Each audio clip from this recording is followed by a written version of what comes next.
ખેડા જિલ્લામાં હેલ્મેટ ફરજિયાત બનાવતા પોલીસ તંત્ર એક્શન મોડમાં આવ્યું છે અને હાઈવે પર વિશેષ ડ્રાઈવ યોજી એક સપ્તાહ સુધી વાહન ચાલકોને સમજણ પણ આપવામાં આવી રહી છે। માતર પોલીસ દ્વારા નેશનલ હાઈવે નંબર 48 પર ડ્રાઈવ યોજવામાં આવી। જિલ્લા પોલીસ દ્વારા વિશેષ ડ્રાઈવ યોજી હેલ્મેટ વગરના વાહન ચાલકોને દંડ ફટકારવામાં આવ્યો છે।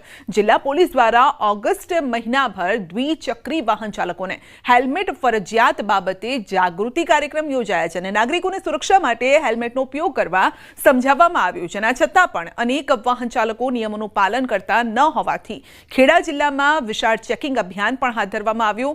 પોલીસે કુલ 667 વાહન ચાલકો વિરુદ્ધ કાયદેસરની કાર્યવાહી હાથ ધરી હતી અને ₹3,33,500નો દંડ ફટકાર્યો। ખેડા જિલ્લા પોલીસ દ્વારા હેલ્મેટને લઈને વિશેષ ડ્રાઈવ કરવામાં આવી રહી છે। આ ડ્રાઈવની અંદર એક જ દિવસમાં 3 લાખથી વધુનો દંડ વસૂલવામાં આવે છે।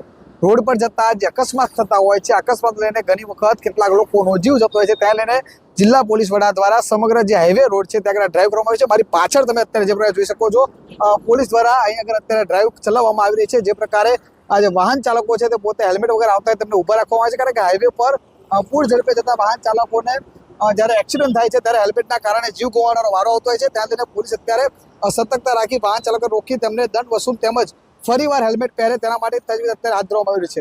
જે પ્રકારે તમે જોઈ શકો છો, અત્યારે પોલીસ દ્વારા અહીં આગળ કેટલાક વાહન ચાલકો હેલ્મેટ વગર હતા તેમને ઊભા રાખી અને તેમને દંડ વસૂલવાની જે કામગીરી છે તે હાથ ધરવામાં આવી રહી છે। જિલ્લા પોલીસ વડા દ્વારા આ સમગ્ર લઈને જે સૂચન કરાયું હતું તે લઈને આ કામગીરી કરવામાં આવી રહી છે। અહીં આગળ જે હાજર જે પોલીસ અધિકારી છે તેમની સાથે વાત કરવાનો પ્રયત્ન કરીશું। સાહેબ, કેવા પ્રકારની કામગીરી શું કહેશો?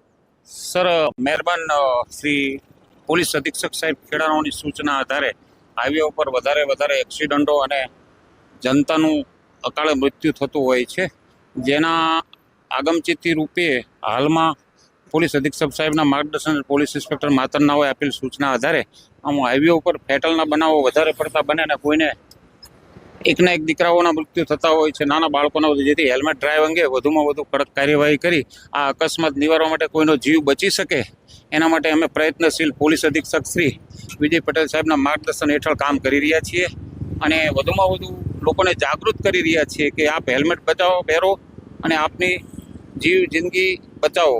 જે અમારું એક આ લોકોને સમજાવી અને પ્રેરણારૂપ સ્થળ ઉપર દંડ લઈ અને જાગૃત કરીએ છીએ। બિલકુલ ચોક્કસથી જે પ્રકારે કહી શકાય, તમે જોઈ શકો તે પ્રકારે કે હાઈવે પર વારંવાર જે ઘટનાઓ બનતી હોય છે, ઘટનાઓ લઈને અત્યારે પોલીસ દ્વારા આ કામગીરી કરવામાં આવી રહી છે અને જેથી લઈને વાહન ચાલકોમાં ક્યાંક ને ક્યાંક ફફડાટ છે, કારણ કે છેલ્લા કહી શકાય કે 24 કલાક જેટલા સમયની અંદર પોલીસ દ્વારા હાઈવે પર 3 લાખથી વધુ હેલ્મેટ વગરનાને દંડ કરવામાં આવે છે। મહત્વની વાત કરવામાં આવે તો પોલીસનું માત્ર એક જ કારણ કે જે હાઈવે પર જે અકસ્માત થતા હોય છે, જેથી હાઈવે પર જતા વાહન ચાલકો હેલ્મેટ પહેરે તો જે ફેટલ જે ઘટનાઓ થતી તે ઘટનાઓમાં ઘટાડો થાય। ઉમંગ પટેલ, ન્યૂઝ 18 ગુજરાતી, માતર, ખેડા। સુરતમાં યુવકને બ્લેકમેલ કરી 1 લાખની ખંડણી માંગનાર ઝડપાયો છે। લસકાણા પોલીસે આમ આદમી પાર્ટીના દિનેશ ગોપાણી ઉર્ફે બાબુરાવ સિંઘમની ધરપકડ કરી છે। ફરિયાદીના પરિવાર વિશે સોશિયલ મીડિયામાં વિવાદિત લખાણ શરૂ કર્યું હતું અને સોશિયલ મીડિયામાં નહીં લખવા 1 લાખ રૂપિયાની માંગણી કરી હતી। તો આરોપીને પોલીસે ઝડપી પાડ્યો છે, બાદમાં જામીન મુક્ત કર્યો છે।